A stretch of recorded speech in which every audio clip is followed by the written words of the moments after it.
ಹೇಗಾಯ್ತು accident, ಯಾಕಾಯ್ತು accident, ಯಾರ ಕಾರಣ, ಇದೆಲ್ಲದರ ಬಗ್ಗೆ ತನಿಖೆಯನ್ನು ನಡೀತಾ ಇದೆ. ಆದ್ರೆ ಮೂರು ಟ್ರೈನ್ಗಳ ಮಧ್ಯೆ ಹೇಗಾಯ್ತು ಅಪಘಾತ ಅನ್ನೋದು ದೊಡ್ಡ ಪ್ರಶ್ನೆ.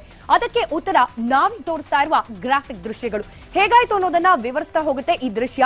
ಬಾನಸೋರ್ ರೈಲ್ವೆ ನಿಲ್ದಾಣದ ದೃಶ್ಯವನ್ನ ಗ್ರಾಫಿಕಲ್ ರೆಪ್ರೆಸೆಂಟೇಷನ್ ಮಾಡಿ ತೋರಿಸ್ತಾ ಇದೀವಿ. ಎಲ್ಲಾ ಸರಿಯಾಗಿದ್ದಿದ್ರೆ ಈ ರೈಲ್ ನಾವೇನ್ ಗಮನಿಸ್ತಾ ಇದ್ವಿ, ಕೋರಮಂಡಲ ಎಕ್ಸ್ಪ್ರೆಸ್ ಸರಿಯಾದ ಟ್ರ್ಯಾಕ್ ನಲ್ಲಿ ಹೋಗಿದ್ದಿದ್ರೆ ಈ ದುರಂತ ಸಂಭವಿಸ್ತಿರ್ಲಿಲ್ಲ. ಬಟ್ ನಾವೇನು ಮಾರ್ಕ್ ಮಾಡಿ ತೋರಿಸ್ತಾ ಇದೀವಿ, ಅಲ್ಲೇ ಆದದ್ದು ಎಡ್ವರ್ಡ್.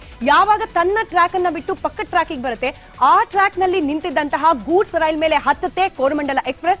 ಆ ಸಂದರ್ಭದಲ್ಲಿ ಹೇಗಿತ್ತು ಅದನ್ನ ಈ ಗ್ರಾಫಿಕ್ಸ್ ಎಕ್ಸ್ಪ್ಲೈನ್ ಮಾಡ್ತಾ ಇದೆ. ಹಳಿ ಮೇಲೆ ನಿಂತಿದ್ದ ಗೂಡ್ಸ್ ಎಕ್ಸ್ಪ್ರೆಸ್ ಮೇಲೆ ಹೋದ ಕೋರಮಂಡಲ್ ಎಕ್ಸ್ಪ್ರೆಸ್ ನ ಕೆಲ ಬೋಗಿಗಳು ಪಕ್ಕದ ಟ್ರ್ಯಾಕ್ ಮೇಲೆ ಹೋಗಿ ಬೀಳುತ್ತೆ. ಆಗ ಬಂದಿದ್ದೆ ಬೆಂಗಳೂರಿನಿಂದ ಹೊರಟಂತಹ ಮತ್ತೊಂದು ರೈಲು.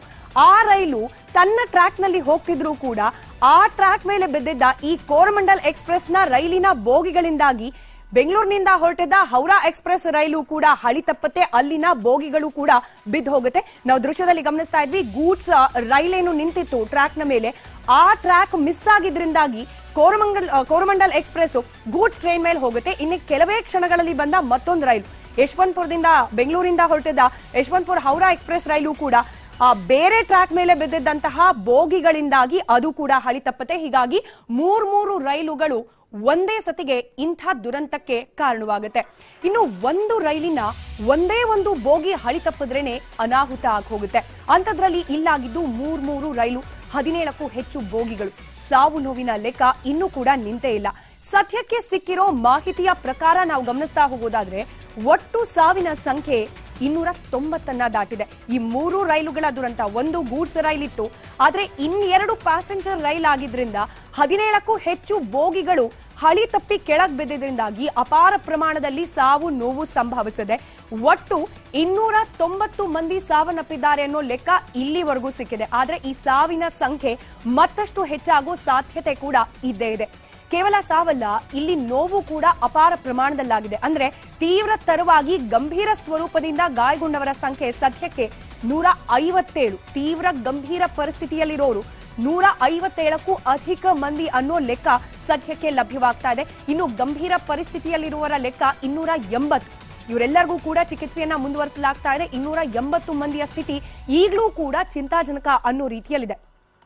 ಇನ್ನು ಕೈಕಾಲನ್ನ ಕಳೆದುಕೊಂಡವರು, ಅಂಗ ವೈಫಲ್ಯಕ್ಕೆ ಒಳಗಾದವರ ಸಂಖ್ಯೆ 18ಕ್ಕೂ ಹೆಚ್ಚು. ಅನೇಕರಿಗೆ ದೃಶ್ಯದಲ್ಲೂ ಕೂಡ ನಾವು ಅದನ್ನು ಗಮನಿಸ್ತಾ ಇದ್ವಿ. ಹಾಗೆ ಪ್ರತ್ಯಕ್ಷ ದರ್ಶಿಗಳು ಕೂಡ ವಿವರಿಸಿ ಹೇಳ್ತಾ ಇದ್ರು, ಕೆಲವರ ಕೈಯೇ ಕಟ್ಟಾಗಿದೆ, ಕೆಲವರು ಕಾಲನ್ನು ಕಳ್ಕೊಂಡಿದ್ದಾರೆ, ಇನ್ ಕೆಲವರು ಕಣ್ಣಿಗೆ ಹಾನಿ ಮಾಡ್ಕೊಂಡಿದ್ದಾರೆ. ಈ ರೀತಿಯಾಗಿ ಅಂಗ ವೈಫಲ್ಯಕ್ಕೆ ಒಳಗಾದವರ ಸಂಖ್ಯೆ 18ಕ್ಕೂ ಹೆಚ್ಚಿದೆ. ಇನ್ನು ಸಣ್ಣ ಪುಟ್ಟ ಗಾಯ ಆದವರ ಸಂಖ್ಯೆ 550 ಅಂತ ಹೇಳಲಾಗ್ತಾ ಇದೆ. ಎಲ್ಲರಿಗೂ ಕೂಡ ಚಿಕಿತ್ಸೆಯನ್ನ ನೀಡಲಾಗ್ತಾ ಇದೆ. ಹಾಗೆ ಸಾವಿನ ಸಂಖ್ಯೆ 290 ಅಂತೇನು ಈಗ ಹೇಳ್ತಾ ಇದ್ದಾರೆ, ಅಲ್ಲಿಗೆ ನಿಲ್ಲಿ ಅನ್ನೋ ಪ್ರಾರ್ಥನೆ, ಹಾಗೆ ಅದನ್ನ ಸಹಜಗೊಳಿಸುವ, ಅದನ್ನ ನಿಜಗೊಳಿಸುವ ಪ್ರಯತ್ನ ವೈದ್ಯಕೀಯ ಮೂಲದಿಂದ ಆಗ್ತಾ ಇದೆ. ಇತ್ತೀಚೆಗೆ ಬಂದ ಮಾಹಿತಿಯ ಪ್ರಕಾರ ಸಾವಿನ ಸಂಖ್ಯೆ 296ಕ್ಕೆ ತಲುಪಿದೆ ಅನ್ನೋದು. ಇನ್ನು ಉಳಿದವರ ಚಿಕಿತ್ಸೆ ಮುಂದುವರೆದಿದೆ. ಇನ್ನು ದೇಶದಲ್ಲಿ ನಡೆದ ಅತಿ ದೊಡ್ಡ ರೈಲು ದುರಂತದಲ್ಲಿ ಇವತ್ತು ಒಡಿಶಾ ಆಕ್ಸಿಡೆಂಟ್ಗೆ 3ನೇ ಸ್ಥಾನ. ಹಾಗಾದ್ರೆ ಒಡಿಶಾವನ್ನ ಹೊರತುಪಡಿಸಿದ್ರೆ ಟಾಪ್ 5 ದುರಂತಗಳು ಯಾವ್ದ್ಯಾವ್ದು ಕ್ವಿಕ್ ಆಗಿ ಗಮನಿಸ್ತಾ ಹೋಗೋಣ. ಯಾವಾಗಾಯ್ತು, ಹಾಗೆ ಅಲ್ಲಿ ಸಂಭವಿಸಿದ ಸಾವು ನೋವಿನ ಸಂಖ್ಯೆ ಎಷ್ಟು, ಇದೆಲ್ಲವನ್ನ ಗಮನಿಸ್ತಾ ಹೋಗೋಣ. ಜೂನ್ 1981ರಲ್ಲಿ ಸಂಭವಿಸಿದ ದುರಂತ ಇದು. ಬಿಹಾರದಲ್ಲಾಗಿದ್ದು, ಅಲ್ಲಿ ಬಾಗಮತಿ ನದಿಗೆ ರೈಲ್ ಬೆತ್ತು ಹೋಗುತ್ತೆ. ಈ ಒಂದು ದುರಂತದಲ್ಲಿ ಬರೋಬ್ಬರಿ 800 ಮಂದಿ ಪ್ರಾಣವನ್ನ ಕಳ್ಕೊಂಡ್ರು. ಇದಾದ ನಂತರದಲ್ಲಾದದ್ದು ಆಗಸ್ಟ್ 1995ರಲ್ಲಿ ಫಿರೋಜಾಬಾದ್ನಲ್ಲಿ ಆದಂತಹ ರೈಲ್ವೆ ದುರಂತ ಇದು. 2 ರೈಲ್ಗಳು ಮುಖಾಮುಖಿ ಡಿಕ್ಕಿ ಆಗ್ತವೆ.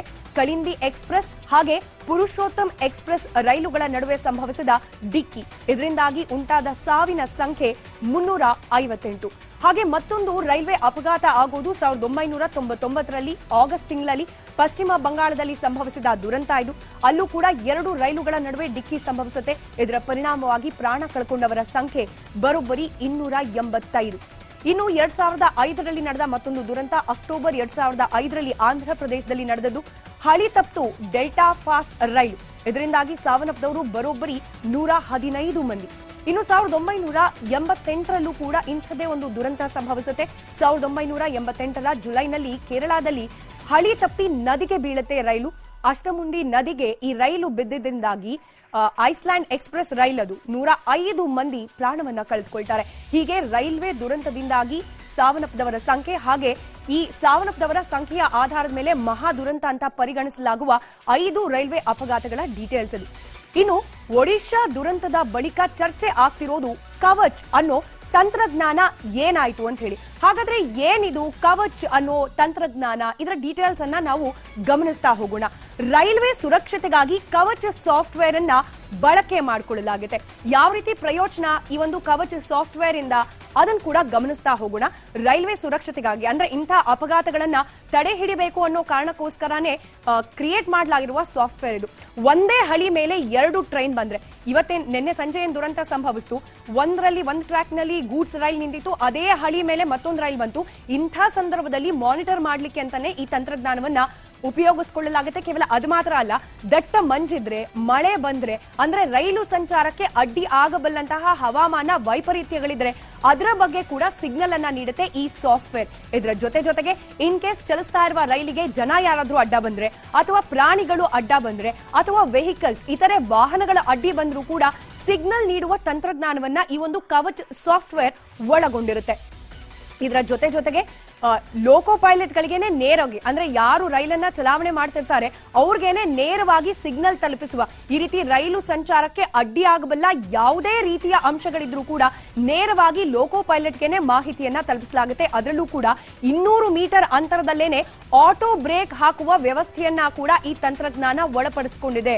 ಇನ್ ಕೇಸ್ ಏನಾದ್ರೂ ಅನಾಹುತ ಆಗತ್ತೆ ಅನ್ನೋ ಸೂಚನೆ ಇದ್ರೆ ಆಟೋಮೆಟಿಕ್ ಬ್ರೇಕ್ ಅಪ್ಲೈ ಆಗೋ ರೀತಿಯ ಒಂದು ತಂತ್ರಜ್ಞಾನ ಕೂಡ ಈ ಸಾಫ್ಟ್ವೇರ್ ನಲ್ಲಿದೆ.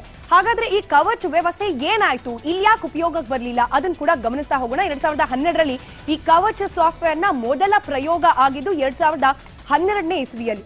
ಅಲ್ಲಿಂದ ಇಲ್ಲಿಗೆ ಒಂದಷ್ಟು ಎಕ್ಸ್ಪೆರಿಮೆಂಟಲ್ ಬೇಸಿಸ್ ನಲ್ಲಿ ಮಾಡಲಾಯಿತು. ಹಾಗೆ ಕೆಲವೊಂದಷ್ಟು ರೈಲ್ವೆ ಲೈನ್ಗಳಲ್ಲಿ ಇದು ಇವತ್ತಿಗೂ ಕೂಡ ಚಾಲನೆಯಲ್ಲಿದೆ. 200 ಮೀಟರ್ ಅಂತರದಲ್ಲೇನೆ ರೈಲ್ಗಳು ನಿಂತು ಹಾಗೆ ಈ ಒಂದು ಸಾಫ್ಟ್ವೇರ್ ಯಶಸ್ವಿಯಾಗಿ ಉಪಯೋಗ ಆಗುತ್ತೆ ಅನ್ನೋದು ಕೂಡ ಪ್ರೂವ್ ಆಗಿತ್ತು.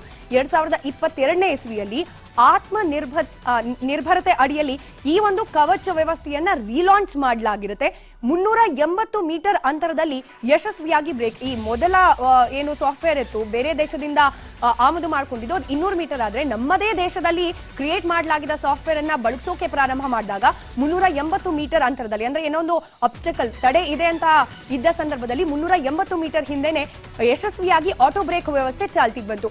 ಇಲ್ಲಿವರೆಗೆ 1455 ಕಿಲೋಮೀಟರ್ ರೈಲ್ವೆ ಲೈನ್ಗೆ ಈ ಕವಚ್ ವ್ಯವಸ್ಥೆಯನ್ನ ಇನ್ಕ್ಲೂಡ್ ಮಾಡಿಕೊಳ್ಳಲಾಗಿದೆ. 1455 ಕಿಲೋಮೀಟರ್ ಉದ್ದದ ರೈಲ್ವೆ ಲೈನ್ಗೆ ಕವಚ್ ಸಾಫ್ಟ್ವೇರ್ ಅನ್ನ ಇನ್ಕ್ಲೂಡ್ ಮಾಡಲಾಗಿದೆ. ಬರೋಬ್ಬರಿ 35,000 ಕಿಲೋಮೀಟರ್ಗೆ, ಅಂದ್ರೆ ಈಗಿರೋದು 1400, ಇನ್ನು ಮುಂದುವರೆದ ಭಾಗದಲ್ಲಿ 35,000 ಕಿಲೋಮೀಟರ್ ವರೆಗೂ ಕೂಡ ರೈಲ್ವೆ ಲೈನ್ಗಳಿಗೆ ಇದನ್ನ ಇನ್ಕ್ಲೂಡ್ ಮಾಡಬೇಕು ಅನ್ನೋದಕ್ಕೆ ಒಪ್ಪಿಗೆ ಕೂಡ ಸಿಕ್ಕಿದೆ. ಆದ್ರೆ ದುರಂತನೋ ದುರಾದೃಷ್ಟಕರನೋ, ಈಗ ಏನು ಸಂಭವಿಸ್ತು ರೈಲ್ವೆ ದುರಂತ, ಆ ಭಾಗದಲ್ಲಿ ಆ ಜಾಗದಲ್ಲಿ ಈ ಕವಚ್ ವ್ಯವಸ್ಥೆಯನ್ನ ಅಳವಡಿಸಿರಲಿಲ್ಲ. ಬಹುಶಃ ಇದ್ದಿದ್ರೆ ಇಂಥ ಒಂದು ಮಹಾ ದುರಂತ ಆಗೋದನ್ನ ತಡೆ ಹಿಡಿಯಬಹುದಾಗಿತ್ತು. ಇದು ಈ ಕವಚ್ ವ್ಯವಸ್ಥೆಗೆ ಸಂಬಂಧಪಟ್ಟ ಅಥವಾ ಸಾಫ್ಟ್ವೇರ್ಗೆ ಸಂಬಂಧಪಟ್ಟ ಡೀಟೇಲ್ಸ್. ಇನ್ನು ಕಳೆದ ವರ್ಷ ರೈಲ್ವೆ ಸಚಿವ ಅಶ್ವಿನಿ ವೈಷ್ಣವ್ ಈ ಕವಚ್ ಹೆಸರಿನ ಸ್ವಯಂ ಚಾಲಿತ ರೈಲು ಸಂರಕ್ಷಣಾ ವ್ಯವಸ್ಥೆಯನ್ನ ಪರಿಶೀಲನೆ ಮಾಡಿದ್ರು.